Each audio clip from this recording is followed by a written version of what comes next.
Hello everyone, कैसे हो आप लोग। I hope you all are doing very well and आप लोगों की प्रिपरेशन भी बहुत अच्छी चल रही होगी। तो मैं चाहती हूँ कि बहुत अच्छे से प्रिपरेशन करो, क्योंकि वैकेंसी भी बहुत अच्छी आई है एंड बार बार ये वैकेंसी नहीं आती है ना, राइट। अगर आप अच्छे से नहीं पढ़ोगे तो फिर आपको एक साल प्रिपरेशन करना पड़ेगा, और कौन जानता है कि नेक्स्ट जो आएगी वैकेंसी वो इतनी वैकेंसी आएगी ही आएगी। मैं आप लोग से यही रिक्वेस्ट करूँगी कि बहुत अच्छे से पढ़ाई करो, एंड वट एवर कोई भी चीज़ आपको हमसे पूछना हो रिलेटेड टू स्टडी, अगर कोई भी कन्फ्यूजन्स हो तो प्लीज़ मुझे कमेंट कर दिया करो यूट्यूब पे, या फिर मुझे एक्चुअली यूट्यूब की मैं कमेंट नहीं देख पाती हूँ जल्दी, तो तुम मुझे टेलीग्राम मेरा चैनल है उस पर भी मैसेज कर सकते हो। एंड मैं कोशिश करूँगी कि मैं जितना भी प्रॉब्लम है आप लोग का related to this study, related to this job, related to this content, everything, मैं आप लोग की ज़रूर हेल्प करूँगी, ओके, जितना हो सकेगा। And thank you for watching my video. And और क्या बोलूँ, please like share and subscribe to my channel. Please share करो उससे जो अभी प्रिपरेशन कर रहा है। चलो टाइम वेस्ट नहीं करते हैं, नेक्स्ट हम आगे बढ़ते हैं। तो हमारा 8th चैप्टर है, that is the tapping into global markets. तो ये जो टैपिंग इनटू क्या हो गया, 1 सेकेंड, हाँ, टैपिंग इनटू ग्लोबल मार्केट्स मतलब जब ग्लोबल मार्केट्स में एंटर करती है कोई भी कंपनी, तो वो क्या क्या करती है, राइट, क्या स्ट्रैटेजी बनाती है। जैसे आप लोग अभी एग्जाम की प्रिपरेशन कर रहे हैं तो you must have some strategy related to this, तो फिर कंपनी भी अपनी क्या स्ट्रैटेजी बनाती है उसमें ये पढ़ेंगे। And this is the most important chapter, क्योंकि इसमें बहुत सारे अच्छे अच्छे टॉपिक्स आपको मिलेंगे, एंड जो टॉपिक मिलेगा वो बहुत इम्पॉर्टेंट भी है। सो मैं चाहूँगी कि आप लोग ये जो चैप्टर वो अच्छे से पढ़ना, लाइन बाय लाइन ज़रूर पढ़ना। जैसे मैंने हमेशा हर वीडियो में बताया कि मैं पढ़ा दे रही हूँ, दैट डजंट मीन कि आप लोग मेहनत नहीं करो, आप लोग भी इसको पढ़ना, राइट। तो पहला है आपको, और मैं ना जितना पढ़ाती हूँ डेट्स सफिशिएंट, आप ना उसको जितना मैंने पढ़ा दिया उसको आप लाइन बाय लाइन पढ़ो। और सब पूछते नहीं कि मैम कंप्लीट हो पाएगा कि नहीं, कंप्लीट हो पाएगा नहीं, ऑब्वियसली को हो जाएगा, आराम से होगा। अगर 23-24 चैप्टर है, कितने हैं, एक सेकेंड, मुझे तो लग रहा है शायद 23-24 ही है। मैं आज देख ही लेती हूँ, मेरे दिमाग से निकल रहा है। हाँ, 23 चैप्टर्स हैं, और ऑलरेडी हम लोग 9 चैप्टर पे पहुँच गए हैं, 9th चैप्टर पे हैं। तो आप लोग खुद सोचो ना कि हाफ चैप्टर हम लोग कंप्लीट करने जा रहे हैं, और वो भी अगस्त में। तो अभी कितना टाइम है गाइज, बहुत टाइम है। तो मैं तो चाहूँगी कि मैं तो ये सोच रही हूँ ना कि पूरा जब आधा हो जाएगा, मान लीजिए 24 है, तो 12 या 13 चैप्टर जब मैं कंप्लीट कर लूँगी तो मैं वीडियो बनाना स्टॉप करूँगी, एंड देन मैं रिवाइज शुरू करूँगी, पीछे से रिवीजन कराऊँगी, क्वेश्चन जो निकलेगा वो बनवाऊँगी, देन फिर हम आगे स्टार्ट करेंगे। क्योंकि रिवीजन बहुत मस्ट है, केवल टॉपिक कंप्लीट करना या फिर चैप्टर कंप्लीट करना मैटर नहीं करता है। तो अगर हम डेली 1-2 पेज को ही अच्छे से पढ़ें, अच्छे से उसको रिवाइज करें, आगे पढ़े पीछे रिवाइज करें, तो डैट्स मतलब बहुत ज़्यादा होगा ये, क्योंकि बहुत टाइम आपके पास, मतलब टाइम है कहने का मतलब कि अगर आप अच्छे से पढ़ रहे हो तो, नहीं तो टाइम वेस्ट कर रहे हो अपना, इधर उधर दिमाग लगा रहे हो, तो फिर कुछ भी नहीं कह सकते। शॉर्टकट्स पे जा रहे हो कि भाई हम ये पीडीएफ पढ़ लेंगे, ये पढ़ लेंगे तो काफ़ी काम चल जाएगा हमारा। No no no, it's my personal suggestions की बुक पढ़ो, लाइन बाय लाइन पढ़ो, और मैं ये चीज़ हर अपने वीडियो में रिपीट करती हूँ। तो चलो बार बार रिपीट नहीं करूँगी, वरना बोलेंगे पकाती हैं फालतू का, ठीक है ना। चलिए, तो नेक्स्ट है global industry and global form. Global industry का मतलब क्या हुआ कि ग्लोबली आप अपने प्रोडक्ट को सेल करते हो, प्रोडक्ट परचेज करते हो, तो वो ग्लोबल इंडस्ट्री हो गया। ग्लोबल फॉर्म मतलब ऐसा फॉर्म जो मतलब इंटरनेशनली डील करता है, इंटरनेशनली प्रोडक्ट सेल करता है, तो उसे हम लोग ग्लोबल फॉर्म कहते हैं। अब बोल रहा है कि decided where to go abroad, मतलब जब कंपनी कैसे डिसाइड करती है, जैसे major decision in international marketing में हम लोग कैसे डिसीजन लेते हैं कि किस मार्केट में हमें इंटर करना है। तो देखिए, सबसे पहला क्वेश्चन है कि deciding whether to go abroad, मतलब आपको अब्रॉड जाना है या नहीं जाना है, पहले ये कंपनी डिसाइड करती है। अब्रॉड दैट मीन्स आपको ग्लोबल मार्केट में जाना है या नहीं जाना है, ये पहले कंपनी डिसाइड करती है। क्या हो गया आज फ़ोन को। Then deciding which market to enter, फिर हम डिसाइड करते हैं कि हमें किस मार्केट में इंटर करना है। डिसाइडिंग हाउ टू इंटर, कौन से स्ट्रैटेजी का फॉलो करके हमें मार्केट में इंटर करना है। ऑब्वियसली आप जिस मार्केट में इंटर करने जा रहे हो, ज़रूरी नहीं है कि वो मार्केट ऐसे ही है, कोई वहाँ कोई कंपटीटर ही नहीं है, और ऑब्वियसली कंपटीटर है तो उसकी कोर कॉम्पिटेंसी कुछ ना कुछ तो होगी, तो उससे कम्पीट करना, आप नए हो उस मार्केट में, पहले से जो वहाँ है उसे वहाँ की स्ट्रैटेजी पता है, कस्टमर का टेस्ट प्रेफरेंस सब पता है, तो आपको एक बैग से मार्केट में एंटर करने के लिए आपको कोई ना कोई स्ट्रैटेजी बनानी पड़ेगी। Then deciding on the marketing programme, फिर आप ये डिसाइड करते हो कि कौन सा मार्केटिंग प्रोग्राम का हमें यूज़ करना है, मतलब मार्केटिंग प्रोग्राम बनाते हो। फिर डिसाइडिंग ऑन मार्केटिंग ऑर्गेनाइजेशन, तो ये एक चार्ट है, इसको अच्छे से याद रखना। देन जब आप ये पेज पढ़ोगे तो कहे कि deciding which market to enter, तो इसमें दो अप्रोच अपनाया जाता है। एक अप्रोच को हम लोग कहते हैं waterfall approach, and then second approach को कहते हैं हम लोग स्प्रिंकल अप्रोच। तो क्या है ये वाटरफॉल अप्रोच और क्या है ये स्प्रिंकल अप्रोच, इसको हम लोग पहले देखते हैं। तो देखिए, वाटरफॉल अप्रोच का मतलब होता है enter the foreign market in a sequence, right, sequence in one market first then another. मतलब देखो, वाटरफॉल अप्रोच में क्या होता है कि एक सीक्वेंस में हम एंटर करते हैं कि हमें पहले इस मार्केट में एंटर करना है, फिर हमें दूसरे मार्केट में एंटर करना है, फिर हमें तीसरे मार्केट में एंटर करना है, मतलब सीक्वेंसली हम एंटर करते हैं। ये तब यूज़ किया जाता है जब company chooses to introduce a product simultaneously in multiple markets. मतलब जब कंपनी चाहती है कि एक साथ वो मल्टीपल मार्केट्स में अपने प्रोडक्ट को अपने प्रोडक्ट। फिर आपका आता है स्प्रिंकल अप्रोच। स्प्रिंकल अप्रोच कब यूज़ किया जाता है, जब कंपनी सिमल्टेनियसली मल्टीपल मार्केट में एंटर करे, तो उसको हम लोग कहते हैं स्प्रिंकल अप्रोच।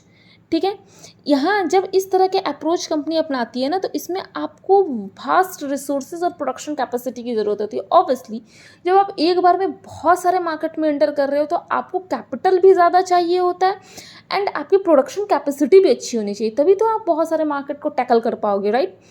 अब जैसे वाटरफॉल अप्रोच और स्प्रिंकल अप्रोच है, इसको याद रखने का सबसे बेस्ट टेक्निक है। जैसे वाटरफॉल जब झरने से पानी गिरता है तो वो एक सीक्वेंस में पानी गिर रहा है, तो याद रहेगा कि सीक्वेंसली हम मार्केट में एंटर करते हैं, पहले एक मार्केट एंटर करेंगे फिर दूसरे मार्केट में एंटर करेंगे। स्प्रिंकल अप्रोच में क्या होता है कि छीटा देना, स्प्रिंकल करना, मतलब यहाँ भी एंटर किए, वहाँ भी छीटा दिए, वहाँ भी पानी गिर रहा है, वहाँ भी पानी गिर रहा है, मतलब कि जहाँ इस मार्केट में भी एंटर कर गए उस मार्केट में भी एंटर कर गए, तो ये हो गया स्प्रिंकल अप्रोच। आई होप कि आप लोग को इस टेक्निक से याद रहेगा, क्योंकि स्प्रिंकल और वाटरफॉल में कभी कभी कन्फ्यूज़न हो जाता है ना। ये हुआ, तो ये टॉपिक पढ़ोगे तो आपको ये दो था यहाँ topic, sprinkle approach and the waterfall approach, जो मैंने बता दिया। देन जब आप इसमें आओगे एवेल्युएटिंग पोटेंशियल मार्केट, तो इसमें कुछ है नहीं, बट यहाँ है साइकिक प्रॉक्सिमिटी। इसका मतलब होता है कि दो कंट्री जिनकी सेम टेंडेंसी है किसी चीज़ को लेके, तो उसी को हम लोग कहते हैं साइकिक प्रॉक्सिमिटी। ये कुछ खास इंपॉर्टेंट नहीं है, बट बीच में था तो मैंने समझा। फिर इसमें आता है, जब ये टॉपिक पढ़ोगे तो देखो, ये पेज पढ़ोगे कुछ नहीं, बस ये देश है रसिया, चाइना, इंडिया, उसके बारे में डिस्क्राइब कर रहे हैं लोग, चाइना वगैरह, तो इसमें कुछ भी नहीं है। इंडोनेशिया, साउथ अफ्रीका, इस चैप्टर में कुछ भी नहीं है, मतलब चैप्टर इन द सेंस की उस पेज में। फिर इस पेज को भी पढ़ोगे तो इसमें कुछ इंपॉर्टेंट नहीं निकलेगा, देन इस पेज में भी कुछ इंपॉर्टेंट नहीं निकलेगा। अब हम आते हैं ये page, that is the most important, deciding how to enter the market. जैसे हम लोग उधर पढ़े थे ना कि पहले हम लोग डिसाइड करते हैं कि हमें अब्रोड में जाना है कि नहीं, फिर किस मार्केट में एंटर करना है, फिर हम डिसाइड करते हैं कि कैसे एंटर करना है। तो वहीं कह रहा है कि deciding how to enter the market, जब हम ये डिसाइड करते हैं तो क्या क्या हम डिसाइड करते हैं। तो हो सकता है कि यहाँ कुछ दिए हुए हैं 6-5, इसके थ्रू एंटर करें, या तो इनडायरेक्ट एक्सपोर्टिंग के थ्रू हम एंटर करें मार्केट में, या फिर डायरेक्ट एक्सपोर्टिंग के थ्रू एंटर करें, लाइसेंसिंग के थ्रू, जॉइंट वेंचर के थ्रू, डायरेक्ट इन्वेस्टमेंट के थ्रू। ये सारे मेथड्स हैं जिसके थ्रू हम मार्केट में एंटर करते हैं। अब जैसे जैसे हम इसको अपनाएंगे, हमारा कमिटमेंट, हमारा रिस्क कंट्रोल, प्रॉफिट सब इंक्रीज होता चला जाएगा। इनडायरेक्ट एक्सपोर्टिंग में हमारा रिस्क बहुत कम है, ठीक है, डायरेक्टिंग में उससे ज़्यादा है, लाइसेंसिंग में उससे ज़्यादा है, जॉइंट वेंचर में उससे ज़्यादा, और डायरेक्ट इन्वेस्टमेंट में तो सबसे ज़्यादा रिस्क है।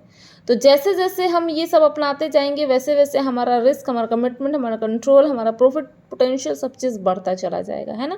कहते हैं ना कि नो गेन विदाउट पेन। तो रिस्क अगर हम लेंगे तो ऑब्वियसली गेन होना ही होना है, और रिस्क ही नहीं लेंगे तो फिर गेन होने का कोई सवाल ही नहीं है ना। तो पहला इसमें है direct, indirect and direct exporting. तो पहला है आपका direct exporting, indirect exporting. Indirect exporting में क्या होता है कि हम डायरेक्ट प्रोडक्ट को एक्सपोर्ट नहीं करते हैं, ठीक है, 2-3 चैनल्स के थ्रू एक्सपोर्ट करते हैं। इसके फ़ायदे ये होते हैं कि आपको ज़्यादा इन्वेस्टमेंट करने की ज़रूरत नहीं होती है।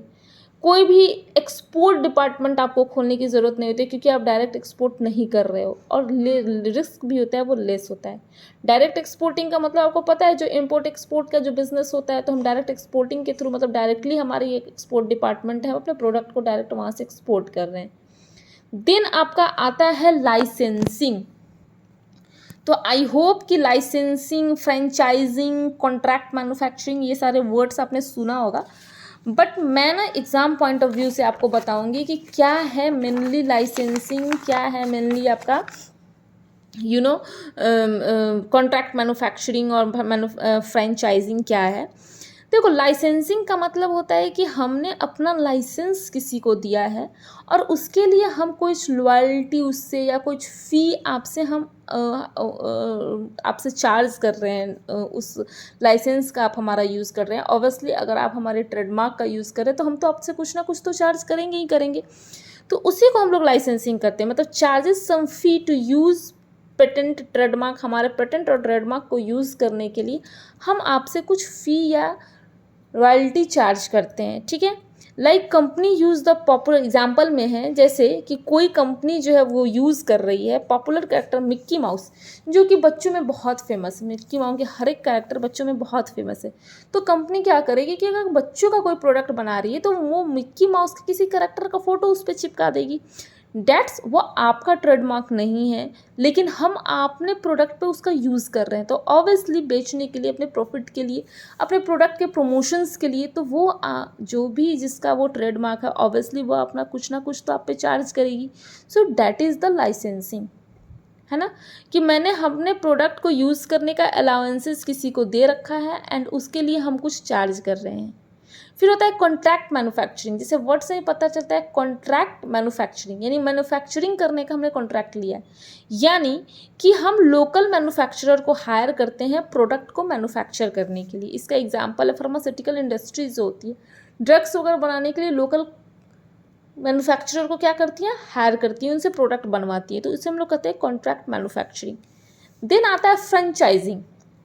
अब देखिए, फ्रेंचाइजी हम और आप हमेशा सुनते रहते कि अरे यार इसकी फ्रेंचाइजी है, उसकी फ्रेंचाइजी है, उसकी फ्रेंचाइजी। लाइसेंसिंग और फ्रेंचाइजिंग में डिफरेंस बहुत ज़्यादा नहीं है। लाइसेंसिंग में भी आप अपने लाइसेंस, अपने प्रोडक्ट, अपने ट्रेडमार्क को यूज़ करने के लिए आप कुछ फ़ी चार्ज करते हो लाइसेंसर से, और उसको वो मतलब आप फ्री देते हो कि आप इसका यूज़ करो। उसी तरह फ्रेंचाइजी में भी आपके नाम पे कोई ऑफिस खुल रहा है, सॉरी कोई भी दूसरा वो आपके नाम से स्टोर खोल रहा है, तो ऑब्वियसली आप उसके लिए कुछ ना कुछ उससे चार्ज करोगे। देखिए, मेजर डिफरेंस दोनों के बीच क्या है, जैसे कि मेजर डिफरेंस ये है कि फ्रेंचाइजी जो है वो डिलीवरी ऑफ सर्विस होती है। जैसे कि जावेद हबीब, इसकी फ्रेंचाइजी है अपनी, ठीक है ना, जो उसके नाम पे अगर कहीं भी खोल दे, कोई भी स्टोर, ब्यूटी पार्लर खोल दे जावेद हबीब के नाम से, तो वैसे ही चलने लगेगा। क्यों? क्योंकि उसने अपनी एक फ्रेंचाइजी बना के रखी है मार्केट में, उसकी एक सर्विस प्रोवाइड करने की उसके अंदर वो क्वालिटी है, तो लोगों को लगता है कि अगर हम वहाँ जाएंगे तो वो जो मेन थिंग है, जो उसकी जो क्या उसको कहते हैं, उसकी जो चीज़ें हैं, मतलब जो वो प्रोवाइड करता है वही चीज़ें हमें यहाँ भी प्रोवाइड होगी, हमें वो सर्विस यहाँ मिलेगा। तो लाइसेंसिंग और फ्रेंचाइजी के बीच डिफरेंस यही है कि लाइसेंसिंग में हम प्रोडक्ट यूज़ करने का अलाउंस देते हैं, प्रोडक्ट से रिलेटेड होता है, बट जो फ्रेंचाइजी होता है वो सर्विस से रिलेटेड होता है, ठीक है ना। अब देखिए, कभी कभी क्या होता है कि हमने लाइसेंसिंग करने का तो अलाउंस दे दिया कि भाई तुम हमारे लाइसेंस, हमें कुछ रॉयल्टी दे दो, कुछ हमें फ़ी दे दो, और हमारे इसका यूज़ करो, ट्रेडमार्क का यूज़ करो अपने बिजनेस के लिए। अब उसके एवज में क्या होगा कि कोई कंपनी बहुत ज़्यादा डेवलप कर जाएगी, उस नाम पे ज़्यादा प्रॉफिट अर्न कर देगी। अब आपकी जो रॉयल्टी फ़ी है आप तो उतना ही चार्ज करोगे। अब ऐसा तो नहीं कि वो प्रॉफिट बहुत ज़्यादा अर्न करने लगी तो आप प्रॉफिट्स में शेयर उससे मांगने लगोगे, ऐसा तो होगा नहीं। तो कभी कभी ना ये एक कोर कंपिटेंसी भी क्रिएट कर देती है कंपनी के लिए, ये इसका डिसएडवांटेज होता है कि उसका एक कोर कंपिटेंसी क्रिएट हो गया मार्केट में कि अब वो ज़्यादा चलने लगा, ठीक है ना। इसलिए कंपनी जो होती है ना, लाइसेंसिंग देने के समय हर चीज़ सेल नहीं करती, हर चीज़ के बारे में नहीं बोलती। जैसे कोका कोला बोलते हैं ना कि उसकी एक केमिकल रिएक्शन है, एक फार्मूला है जो वो फार्मूला किसी को भी वो सेल नहीं करता है, हर चीज़ नहीं बताता है, ठीक है ना, ताकि कोर कंपिटेंसी उसकी मार्केट में क्रिएट ना हो सके। तो ये है आपका फ्रेंचाइजी और फ्रेंचाइजी और लाइसेंसिंग। तो इसमें हमने लाइसेंसिंग आपको बता दिया, कॉन्ट्रैक्ट मैन्युफैक्चरिंग बता दिया, फिर यहाँ फ्रेंचाइजिंग बता दिया।